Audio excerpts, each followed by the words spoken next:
እነዚህ ጥንዶች ደግሞ ማለት ነው የእውነት በዚህ ፋሚሊ በዚህ ቤተሰብ ያልተቀና በማንም አይቀናም። እግዚአብሔርን የምር በቃ የሆነ ስርዓታቸው፣ ፍቅራቸው በጣም ነው ደስ የሚሉት።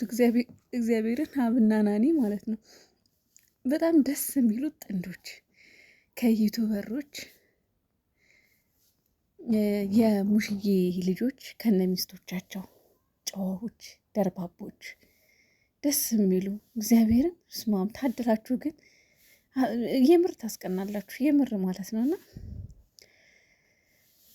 ሁለቱም እንግዲህ ተመርቀው ነው መሰለኝ ማለቴ እናንዬ ያው ተመርቃለች። ከዛ ደግሞ ሀብ ያው በምን እንደሆነ ባላቅም እንግዲህ ጋውን ለብሳል። የተመረቀበትን ጋውን ይመችህ ወንድም አለም እንኳን ደስ አለ።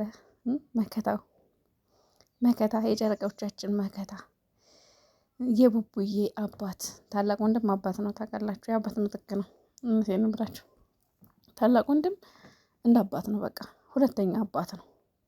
አባት ከሌለ ራሱ ሁለተኛ ታላቅ ወንድም ልክ እንደ አባት ሆኖ የአባትን ቦታ ወስዶ ኃላፊነት ወስዶ ታናሽን የመቆጣጠር የማስተማር የማስተዳደር ግዴታ አለበት እና ታላቅ ወንድም ማለት አባት ነው። እና ሀብ ወንድሜ እንኳን ደስ አለ። እናንዬ የኔ ቆንጆ ሁለታችሁን ታምራላችሁ፣ የሆነ ደስ ትላላችሁ። ያው በምን እንደሆነ አላቅም፣ የሀብትም የተመረቀበትን አላቅም። ግን ናንዬ ያው ነርስ ናት። በነርሲንግ ግን የተመረቀችው ባለፈው እና ይመቻችሁ፣ ፍቅራችሁ የዘላለም ይሁን። ያው በቅርቡ እንግዲህ እንጠብቃለን። አንተም ተመርቀሃል፣ እሷም ተመርቃለች። ከዚህ በኋላ ምንድን ነው የሚቀጥለው? ከዚህ በኋላ ወደ ሰርግ ነው መቼም፣ ወደ ህይወት፣ ወደ ልጅ ምናምን ነው የሚካሄደው መቼም። ያው ቀጣይ ፓርት እሱ ነው የሚሆነው። ያው እናንተ ሳትገቡ መቼም ሀይሚና ብሩኬ አይጋቡም አይደል? ስለዚህ ቀዳሙት፣ መንገዱን ክፈቱት፣ ቅደዱት። ጨረቃዎቻችን ይከተሏችኋል እና ምችት ይበላችሁ። በጣም ነው የምታምሩት። በጣም ደስ ይላል። ኮንግራጁሌሽን ብያለሁ።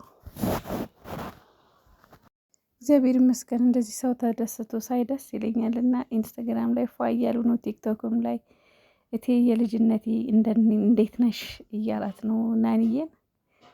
የአብረው ያደጉ ይመስለኛል፣ አብረው የተማሩ አብረው ያደጉ። ብቻ ግን እድለኝነት ነው በፍቅር እንደዚህ መቀጠል ማለት ነው። ከልጅነት ጀምሮ ከትምህርት ቤት ጀምሮ አብሮ መማር ወረት በሞላበት ዘመን ወረት ባሸነፈበት ዘመን እንደዚህ ረጅም ጉዞ አብሮ መጎዝ በጣም ደስ ይላል እና ደስ ትላላችሁ ልል እወዳለሁ።